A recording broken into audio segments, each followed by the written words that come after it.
అందరికీ నమస్కారం. నేను మీ చిలకమర్తి ప్రభాకర్ చక్రవర్తి శర్మ. అందరికీ మాఘ మాసానికి సంబంధించినటువంటి శుభాకాంక్షలు. మనకున్నటువంటి 12 మాసాలకి ప్రతి మాసానికి ఒక్కొక్క ప్రాధాన్యత, ఒక ప్రాముఖ్యత, ప్రత్యేకత ఉండడం విశేషం. అందులో ఉత్తరాయణంలో వచ్చేటువంటి మొట్టమొదటి విశేషమైనటువంటి మాసం ఏదైనా ఉందంటే అది మాఘ మాసం. ఉత్తరాయణం సాధారణంగా పుష్యమాసం, మాఘమాసాలు దగ్గరలో ప్రారంభమైనప్పటికీ మాఘమాసం పూర్తిగా ఉత్తరాయణంలో ఉండేటువంటి మొట్టమొదటి మాసంగా మనం పెద్దలు తెలియజేస్తూ ఉంటారు. అటువంటి మాఘమాసం చాలా విశేషమైనది, ప్రత్యేకమైనది. దీనికి గల కారణం అఘము అంటే పాపము అని అర్థం. మాఘము అంటే పాపాలను నశింపజేసేటువంటిది, అంటే పాపాలను తొలగించేటువంటిది, పాపాలను పోగొట్టేటువంటిది. కాబట్టి దీన్ని మాఘమాసం అన్నారు. జ్యోతిష్ శాస్త్ర ప్రకారం పౌర్ణమి తిథి రోజు మఘా నక్షత్రంకి దగ్గరగా పౌర్ణమి ఉండడం చేత ఈ మాసమునకు మాఘమాసమైంది. మన పురాణాల ప్రకారం ఒకానొక సమయంలో రఘువంశానికి మూలపురుషుడైనటువంటి దిలీప మహారాజు హిమాలయ పర్వత ప్రాంతాల్లో అడవిలో సంచరిస్తుండగా ఒక పేరు తెలియని ఒక మహర్షి కనిపించడం. అప్పుడు ఆ మహర్షి మాఘమాసము యొక్క గడియలు ప్రవేశించే నీవింకా మాఘమాస పుణ్య స్నానము ఆచరించలేనట్టుగా ఉన్నది, నీవు వెంటనే వెళ్ళి మాఘమాస స్నానం ఆచరించమని చెప్పడం. మాఘమాస స్నాన మహిమ ఏంటి, ఎందుకు ఆచరించాలని ఆ యొక్క దిలీప మహారాజు ఆ యొక్క మహర్షిని అడగగా, నీవు నీ రాజగురు అయినటువంటి వశిష్ఠుల వారిని ఈ యొక్క విషయాన్ని అడిగి సవివరంగా ఇంకా అనేక విషయాలు తెలుసుకోమని చెప్పి వెళ్ళిపోవడం. అప్పుడు ఆ మహారాజు మాఘమాస శుక్లపక్ష పాడ్యము రోజు అక్కడ నదీ స్నానం ఆచరించి తన యొక్క రాజ్యానికి వెళ్ళి వశిష్ఠుడిని మాఘమాసం యొక్క వైభవాన్ని, ప్రాధాన్యతని, మాఘ స్నాన విశేషాన్ని అడగడం చేత వశిష్ఠుడు స్వయముగా దిలీపుడికి చెప్పి మాఘమాసం యొక్క పుణ్య స్నానాలు, మాఘమాస వ్రతము, మాఘమాస ఫలితముకి సంబంధించినటువంటి మాఘ పురాణాన్ని చెప్పడం చేత ఈ యొక్క పురాణం మనకి ఈ రోజు లభ్యమై అవడం విశేషం. ఏ వ్యక్తి అయితే మాఘమాసంలో తెలిసి కానీ తెలియక కానీ మాఘ పురాణం పదం విన్నా, మాఘమాస వైభవం విన్నా, మాఘమాసంలో పుణ్య నదీ స్నానం ఆచరించిన వారికి విశేషమైనటువంటి పుణ్యఫలం లభిస్తుంది. మాఘమాసంలో ప్రతి ఒక్కరూ ఆచరించవలసిన ముఖ్య విషయాలు. మాఘమాసంలో ముఖ్యంగా ప్రతి మానవుడు పాపాలని తొలగించుకోవాలి. పాపములను తొలగించుకోవడం అంటే సాత్విక గుణాన్ని పెంపొందించుకుంటూ దైవత్వం వైపు అడుగులు వేస్తూ, దైవత్వంలో భక్తిని, భక్తి ద్వారా జ్ఞానమును, జ్ఞానము ద్వారా మోక్షాన్ని పొందేటువంటి మార్గాన్ని పెంచుకోవాలి. ఈ యొక్క మోక్ష మార్గం ఏ విధంగా కలుగుతుంది అంటే, మనకి సంవత్సరంలో వచ్చేటువంటి కొన్ని ముఖ్యమైన మాసములలో మనం ఆచరించేటువంటి ఆచార వ్యవహారాల వల్ల ఖచ్చితమైనటువంటి శుభ ఫలితాలు మనకి కలగడం చేత వారు మోక్షానికి అర్హత పొందుతారు. అటువంటి వాటిల్లో మాఘమాసం ప్రత్యేకమైనది. ఈ మాఘమాసంలో ముఖ్యంగా మాఘమాసంలో ఆచరించవలసిన ప్రముఖ ముఖ్య విషయాలలో స్నానం. మాఘమాసంలో ఏ వ్యక్తి అయినా తెలిసి కానీ తెలియక కానీ పుణ్య నదులలో లేదా తటాకాలలో, ముఖ్యంగా బావులలో గనక లేదా ఇంటి వద్ద కానీ మాఘమాసంలో పుణ్య స్నానాలు ఆచరిస్తే వారికి శుభ ఫలితాలు కలుగుతాయి, పాపము తొలగిపోతుందని శాస్త్రాలు తెలియజేస్తాయి.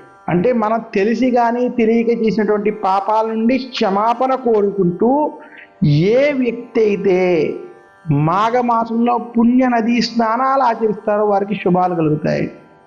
సూర్యుని యొక్క కిరణాలు మనకి మాఘమాసంలో ముఖ్యంగా ప్రత్యేకంగా ఈ నదుల్లో ఉండడం చేత, ఈ సమయంలో నదులలో విశేషమైనటువంటి శక్తి ఉండడం చేత మనకున్నటువంటి గ్రహ దోషములు ఇవన్నీ తొలగి శుభ ఫలితాలు కలుగుతాయని శాస్త్రాలు తెలియజేశాయి. మాఘమాసంలో పుణ్య నదీ స్నానం ఆచరించాలని మాఘ పురాణం స్పష్టంగా తెలియజేస్తుంది. అయితే మాఘమాసంలో స్నానం ఆచరించడానికి విధి విధానం ఉంది. ఎలా పడితే అలా స్నానం చేస్తే అది పుణ్య స్నానం అవ్వదు, దానివల్ల ఎటువంటి పుణ్యం లభించదు. మనం నదుల వద్దకు వెళ్ళినా, ఇంటిలో స్నానం చేసినా దానికి స్నాన విధి అని ఉన్నది. ఆ స్నాన విధి అంటే ఏమిటంటే, ప్రతి మానవుడు నదుల్లో స్నానం ఆచరించేటప్పుడు ఇంటిలోనే తల స్నానం ఆచరించాలి ముందుగా. అలా స్నానం ఆచరించాక కొత్త వస్త్రములు లేదా శుభ్రమైన వస్త్రములు కట్టుకుని, ముఖ్యంగా మగవారైతే ధవతి వంటివి, పంచె వంటివి కట్టుకోవడం, పైన ఒక వస్త్రాన్ని వేసుకోవడం. స్త్రీలు వారికి అనుకూలమైనటువంటి చీర వంటి వస్త్రాలు కట్టుకోవడం. భార్యాభర్తలైతే మాఘమాస పుణ్యనది స్నానానికి కలిసి వెళ్ళడం, అలాగే కొంగుముడి కట్టుకుని వారు స్నానం ఆచరించడం. ఈ రకంగా శాస్త్రబద్ధంగా మాఘమాస పుణ్యనది స్నానం ఆచరించాలి. ఏ కోశాన్నైనా ఇంట్లో ఇద్దరూ స్నానం ఆచరించలేనటువంటి పరిస్థితి ఏర్పడినప్పుడు కనీసం భర్త వెళ్ళి ఆ యొక్క స్నానాన్ని ఆచరించి ఆ యొక్క పుణ్యాన్ని ఆ కుటుంబానికి ధారపోయచ్చు. ఈ స్నానం ఆచరించేటువంటి విధి విధానంలో ఇలా ఇంటిలో స్నానం ఆచరించి శుభ్రమైన వస్త్రాలతో నదుల వద్దకు వెళ్ళి, గంగే జమునే చైవ గోదావరి సరస్వతి నర్మదే సింధు కావేరి జలేస్మిన్ సన్నిధిం కురు అని చెప్పి, ఓం అపవిత్ర పవిత్రో వా సర్వావసాంగతో యస్మరే పుండరీకాక్షం సభాహ్యాభ్యంచం శుద్ధి అని ఆ యొక్క నీళ్ళని నెత్తి మీద జల్లుకుని ఆ యొక్క నదీమాతకు నమస్కరించి సంకల్ప సహితంగా మాఘమాస పుణ్య నదీ స్నాన కర్మ కరిష్యే అని ప్రత్యేకంగా సంకల్ప సహితంగా స్నానం చేస్తూ నది కింద ఉన్నటువంటి మాతృక అంటే మట్టిని రాసుకుని సబ్బులు షాంపూలు వాడకుండా 3 మునకలతో పుణ్య నదీ స్నానం ఆచరించాలి. ఏ వ్యక్తి అయినా నదుల్లో సబ్బులు షాంపూలతో స్నానం ఆచరించడం, అవహేళనతో లేదా వ్యంగ్య పదజాలాలు వాడుతూ వారి యొక్క ఆనందం కోసమో ఇతరులని ఇది చేయడం కోసమో చేసేటువంటి స్నానాలు కాదని, భక్తి శ్రద్ధలతో ఆ నదీమాతని గౌరవిస్తూ కింద మట్టిని రాసుకుని పుణ్య నదీ స్నానాన్ని ఆచరించాలి. ఇంకెవరికైనా ఇంకొంచెం విశేషంగా చేయాలనుకుంటే పసుపు, గంధము, కుంకుమ వంటివి కూడా నదీ స్నానంలో వినియోగించడంలో దోషం లేదు తప్ప, సబ్బులు షాంపూలతో చేసేటువంటి స్నానం పుణ్య నదీ స్నానం కాదని ప్రత్యేకంగా తెలియజేస్తున్నాను. ఈ రకంగా ఎవరైతే మాఘమాసంలో సంకల్ప సహితంగా నదీ స్నానం ఆచరించేటప్పుడు ఎటువంటి మంత్రాలు అవి చెప్పుకోకుండా సంకల్పం చెప్పుకుని 3 ములకలతో స్నానం ఆచరించి 4 దిక్కుల దేవతలకి, పితృదేవతలకి తర్పణాలు వంటివి వదలడం, ఇంద్రాది దేవతలు, సూర్యాది దేవతలు, నదులు వంటి వాటిని స్మరించుకోవడం చేసుకుని అలా 3 ములకలతో స్నానం పూర్తి చేసుకుని నది బయటకు వచ్చి వస్త్రములన్నీ మార్చుకుని మీరు ఒంటిని శుభ్రం చేసుకున్న తర్వాత ఆ నదీ పరివాహక ప్రాంతంలో పరిశుభ్రమైన ప్రదేశంలో ఏ దేవాలయం వద్దో గోశాల వద్దో కూర్చుని మీకు నచ్చిన యొక్క భగవంతుడి యొక్క స్తోత్రాలు, పూజలు వంటివి ఆచరించుకున్నట్లయితే వారికి మాఘమాస పుణ్య నదీ స్నాన ఫలితం లభిస్తుంది. అలా బయటకు వచ్చి శుభ్రమైనటువంటి వస్త్రాలు కట్టుకుని, తడి బట్టలన్నీ వదిలేసి శుభ్రమైన వస్త్రాలు కట్టుకుని నదులని కలుషితం చేయకుండా స్నానం చేస్తూ అలా శుభ్రమైన వస్త్రాలతోటే పూజాది కార్యక్రమాలు, శుభ్రమైన వస్త్రాలతోనే నదుల వద్ద పుణ్య దానాలు వంటివి ఆచరించమని మన యొక్క మాఘ పురాణం స్పష్టంగా తెలియజేస్తుంది. ఏ వ్యక్తి అయితే మాఘమాసంలో ఈ రకంగా సంకల్ప సహితంగా పుణ్య స్నానాలు ఆచరిస్తారో అటువంటి వారి పాపాలు నశిస్తాయి, వారికి పుణ్య ఫలితం లభిస్తుంది. ఇటువంటి మాఘమాస పుణ్య నది స్నానాలు ఇంటిలో కానీ, తటాకాల్లో కానీ, బావి వద్ద కానీ, విశేషంగా గంగా, యమున, గోదావరి, కృష్ణ, కావేరి వంటి పుణ్య నదుల్లో ఆచరిస్తే అది విశేషమైన రెట్టింపు పుణ్య ఫలితాన్ని ఇస్తుందని తెలియజేస్తున్నాను. ఇంకా మాఘమాసంలో ఆచరించే విషయాల్లో మొట్టమొదటిది మాఘ స్నానం అని మాఘ పురాణాల ప్రకారం చెప్పుకున్నట్లయితే, మాఘమాసంలో ఆచరించాల్సినటువంటి 2వ అతి ముఖ్యమైన విషయం మాఘమాసంలో చేయవలసింది దానం. ప్రతి ఒక్కళ్ళు వారి జీవితంలో దానం ఆచరించాలి. కలియుగంలో ఏమి చేస్తే అతి సులభంగా మనం బయటపడవచ్చు అనేటువంటి ప్రశ్నకి దానము, భగవద్ నామస్మరణ అని చెప్పడం జరిగింది. అందువల్ల మామూలు రోజుల్లో ఏ దానం చేసినా దానికి ఒక పుణ్య ఫలితం ఉంటే, అటువంటిది మాఘమాసంలో మాఘ స్నానం ఆచరించి ఎవరైతే దానం వంటివి ఆచరిస్తారో అది కొన్ని కోట్ల రెట్ల పుణ్యఫలం లభిస్తుందని శాస్త్రాలు తెలియజేస్తాయి. అందులోనూ మాఘమాసంలో ప్రయాగ వంటి క్షేత్రాల్లో స్నానం ఆచరించడం లేదా సంగమ ప్రాంతంలో చేసి అక్కడ దానాలు వంటివి చేస్తే చాలా విశేషం. ముఖ్యంగా షోడశ దానాలు, దశ దానాలు, నవధాన్యాలు, అన్నము, గ్రాసము, ముఖ్యంగా సువర్ణ దానం, గోదానం, భూదానం, తిలదానం, అలాగే ఆద్య దానం, నెయ్యి వంటివి దానం చేసుకోవడం అతి విశేషమైనటువంటి ఫలితాలు వస్తాయి. లవణ దానం, నువ్వుల దానం వంటి దానాలు కూడా చాలా విశేషమని శాస్త్రాలు తెలియజేశాయి. ఈ రకమైనటువంటి దానాలు, పుస్తక దానం వంటి దానాలు మనకి మాఘమాసంలో కొత్తగా వచ్చే పంచాంగాలు కావచ్చు, అలాగే కొన్ని ప్రత్యేకమైన రామాయణ, మహాభారతం, పురాణాలకు సంబంధించినటువంటి గ్రంథాలను ప్రచురణ చేసి దానం చేయడం, లలితా సహస్రనామం, విష్ణు సహస్రనామం స్తోత్రాలను దానం చేయడం చాలా విశేషం. ఈ రకమైనటువంటి పుస్తక దానాల వల్ల సరస్వతీ కటాక్షం, లక్ష్మీ కటాక్షం కూడా కలుగుతుంది. ఈ రకమైనటువంటి దానాలు మాఘమాసంలో ఆచరించమని మాఘ పురాణం స్పష్టంగా చెప్పింది. ఇక మాఘమాసంలో చేయవలసినటువంటి మరొక ముఖ్యమైనటువంటి విషయం నామస్మరణ, జపం, తపం వంటివి ఆచరించాలి. ఇవి ఎవరైతే ఆచరిస్తారో వారికి విశేషమైనటువంటి పుణ్యఫలం లభిస్తుంది. మాఘ స్నానం ఆచరించి పంచాక్షరి, అష్టాక్షరి మంత్రాలతో కావచ్చు, ఉపనయనటువంటి వారు గాయత్రి వంటి వాటిలో కావచ్చు, నామస్మరణ, జపం వంటివి చేసుకోవడం, యోగులు సాధన వంటివి విశేషంగా చేసుకోవడం చేత చాలా రెట్టింపు ఫలితాలు మాఘమాసంలో ఉంటాయి. ఇక మాఘమాసంలో దానము, స్నానం, జపతపాదులతో పాటు ఈ సమయంలో చేసేటువంటి హోమాలకి ప్రత్యేకమైన ఫలితం ఉంటుంది. ఇక మాఘమాసంలో 5వది ఆలయ దర్శనాలు. ముఖ్యంగా మాఘమాసంలో మాఘమాస పురాణ పఠనం వంటివి చేయమని శాస్త్రం. మాఘమాసంలో విష్ణుమూర్తి ఆలయాలు కానీ, శివాలయాలు కానీ ప్రత్యేకంగా దర్శించినటువంటి వారికి, శివనామస్మరణ, విష్ణునామస్మరణ చేసేటువంటి వారికి, మాఘ పురాణం వంటివి వశిష్ఠుడు చెప్పినటువంటి, దిలీప మహారాజుకు చెప్పినటువంటి మాఘ పురాణం వంటివి చదివినటువంటి వారికి సకల దోషములు తొలగి శుభ ఫలితాలు కలుగుతాయి. ఇంతటి విశేషం ఉన్నటువంటి మాసం మాఘమాసం.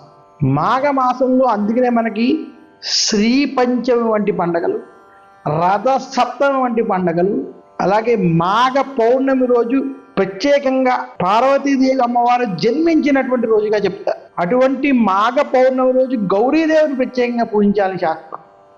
అలాగే మాఘమాసంలో ఏ వ్యక్తి అయినా శివాలయం, విష్ణుమూర్తి యొక్క ఆలయాలు దర్శించి అక్కడ పూజలు చేస్తే దానికి విశేషమైనటువంటి పుణ్యఫలం లభిస్తుందని మన యొక్క పెద్దలు శాస్త్రాల ద్వారా, మాఘమాసం వంటి పురాణాల ద్వారా స్పష్టంగా తెలియజేశారు.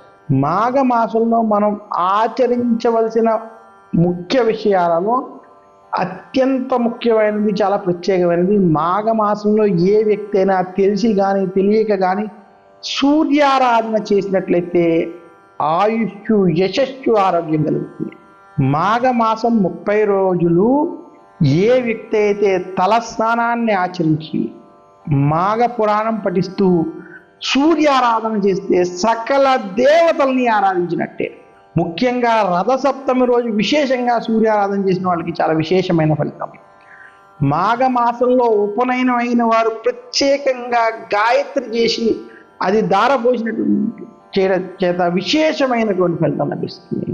మాఘమాసంలో ఏ వ్యక్తి అయితే సూర్యారాధన చేస్తాడో, ఆదిత్య హృదయాన్ని పారాయణం చేస్తాడో, రామ రామ మహాబాహో సుముగుహ్యం సనాతనం ఏన సర్వా నరేణ సమరే విజయిష్యసి, ఆదిత్య హృదయం పుణ్యం సర్వశత్రు వినాశనం జయావహం జపే నిత్యం అక్షయం పరమం శుభమని ఆదిత్య హృదయం వంటి పారాయణం చేస్తారు. అటువంటి వారికి సకల శుభాలు కలుగుతాయి.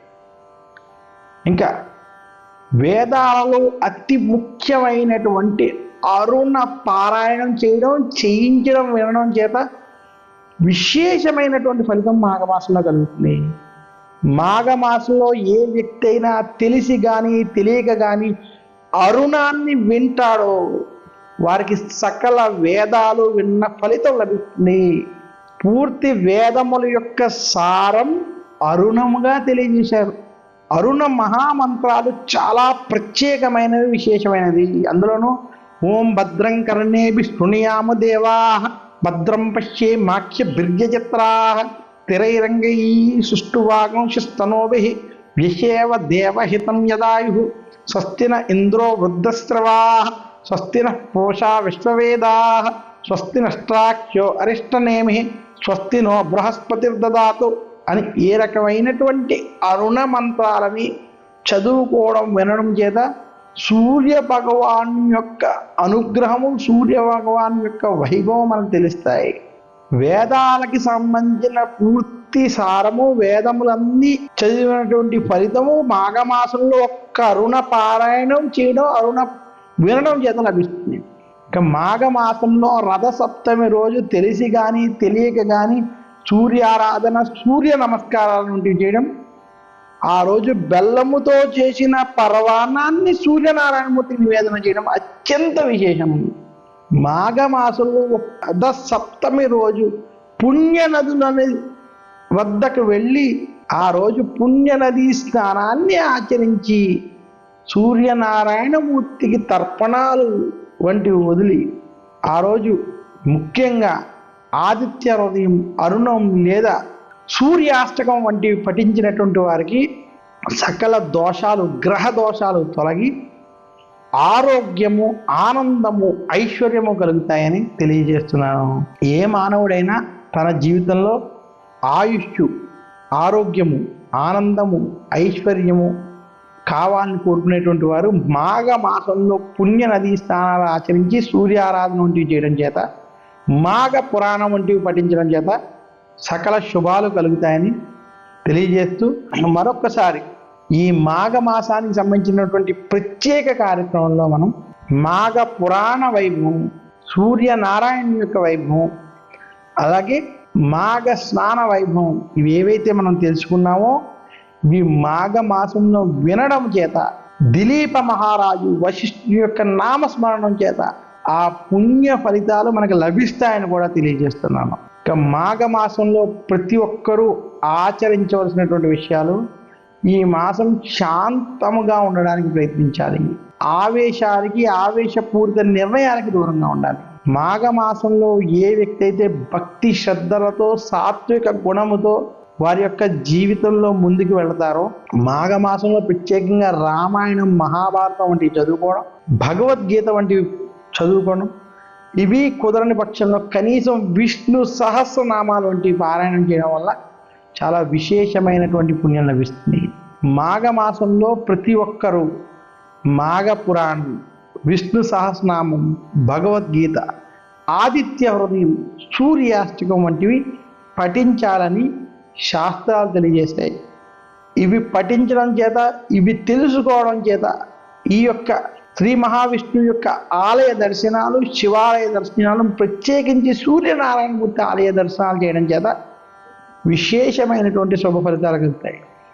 మాఘమాసంలో కోణార్క్ టెంపుల్ లేదా మన ఆంధ్ర రాష్ట్రంలో ఉన్నటువంటి సూర్య దేవాలయాలు, ముఖ్యంగా అరసవెల్లి వంటి క్షేత్రాలను దర్శించుకోవడం, సూర్యనారాయణమూర్తికి సంబంధించినటువంటి ప్రత్యేక ఆలయాలు గుజరాత్ వంటి రాష్ట్రాల్లో ఉన్నటువంటి ఆలయాలను దర్శించడం కూడా చాలా విశేషం, శుభ ఫలదాయకం.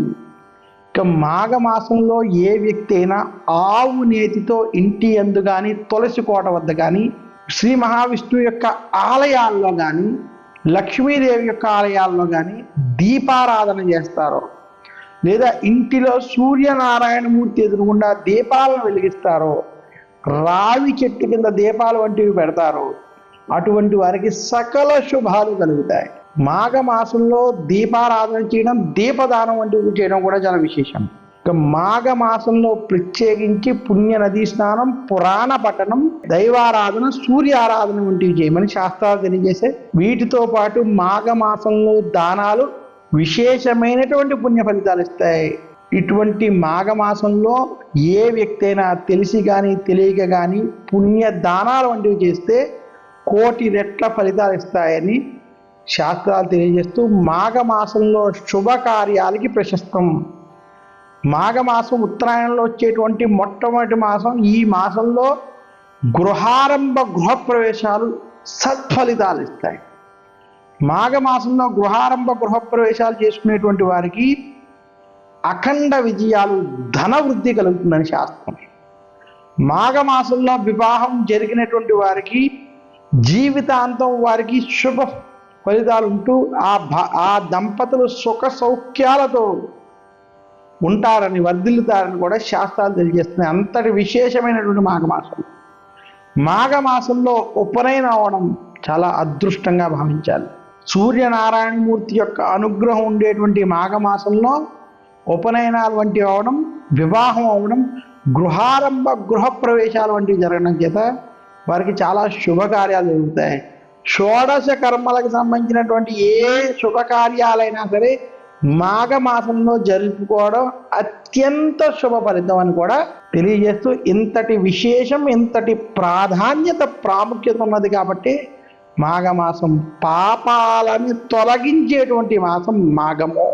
పాపాలని నశింపజేసుకుని పుణ్యాన్ని పెంపొందించుకోవాలనుకునేటువంటి వారికి అద్భుతమైన అవకాశం ఉన్నటువంటి గొప్ప మాసం ఏదైనా ఉందంటే అది కేవలం మాఘమాసం. అటువంటి మాఘమాసంలో మాఘము అని తలుచుకుంటేనే చాలు మన యొక్క పాపాలు నశిస్తాయని తెలియజేస్తూ, ఈ ప్రత్యేక కార్యక్రమం ద్వారా ఈ యొక్క పాపాలు తొలగించుకునేటువంటి అవకాశం, పాపాలు తొలగించగలిగేటువంటి అవకాశం ఆ సూర్యనారాయణమూర్తి ఈ కార్యక్రమం ద్వారా నాకు అందించినందుకు ఆ యొక్క సూర్యనారాయణమూర్తికి నా యొక్క హృదయపూర్వక నమస్కారాలు తెలియజేస్తూ, ప్రతి ఒక్కరికి కూడా శుభ ఫలితాలు కలగాలి, శుభాలు కలగాలి, లోకా సమస్త సుఖినో భవంతు అని, సుఖంగా ఉండాలని తెలియజేస్తూ, సర్వే జన సుఖినో భవంతు అని కోరుకుంటూ సెలవు తీసుకుంటున్నాను. నమస్కారం. మీ చిలకమర్తి ప్రభాకర్ చక్రవర్తి.